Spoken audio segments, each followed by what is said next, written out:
নমস্কার বন্ধুরা, welcome to সুপ্রিয় ব্লগস।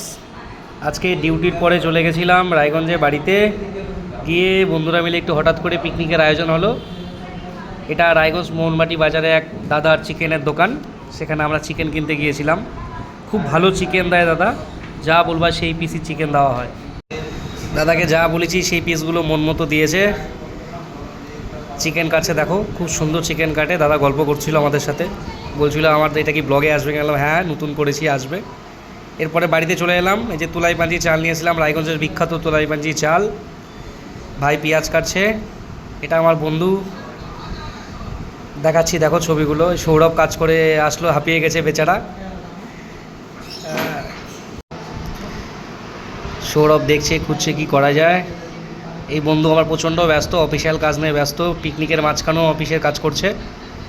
এর মাঝখানে একটু নিজের ইন্ট্রো দিতে আমি চলে এসেছিলাম হঠাৎ করে। ইন্ট্রো দিচ্ছিলাম, সবার সাথে পরিচয় দেখো করে দিচ্ছি আমি। এটা আমার বন্ধু শুভঙ্কর, খুব ভালো ছেলে।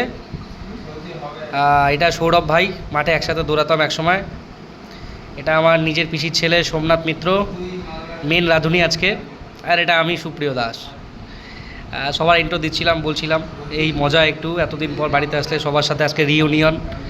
তারই মাঝখানে রান্নাঘরে চলে গেলাম একটু রান্না দেখতে। সবাই একসাথে কন্ট্রিবিউট, সবাই রান্না করছিল, আমি একটু খুন্তি নেড়ে এলাম। এদিকে একদিকে তুলাই পাঞ্জি চালের ভাত বসিয়ে দিয়েছি, আর এদিকে চিকেন চলছে। কিন্তু জাস্ট কড়া হাতে নাড়লাম, মেন রান্না আজকে ভাই করছে। তো ভাই বলছি একটু দেখে আসতে, তাই একটু দেখছিলাম। হ্যাঁ, নিজের হাতে বাড়িতে রান্না করে খাওয়ার একটা আলাদাই মজা। হ্যাঁ সত্যি, এমনি পুলিশে তো এই সময়টা পায় না আমরা কেউ, তার মাঝখানে রান্না করে খাওয়ার একটা মজাই আলাদা। মাংস রেডি হয়ে গেছে, এবার খাওয়ার পালা। এই যে ভাত, তুলাই পাঞ্জি চালে আর মাংস, এবার সবাই মিলে খাওয়া দাওয়া হবে। নমস্কার বন্ধুরা, আবার দেখা হবে নেক্সট ব্লগে। আজকের মতো এখানেই শেষ করছি।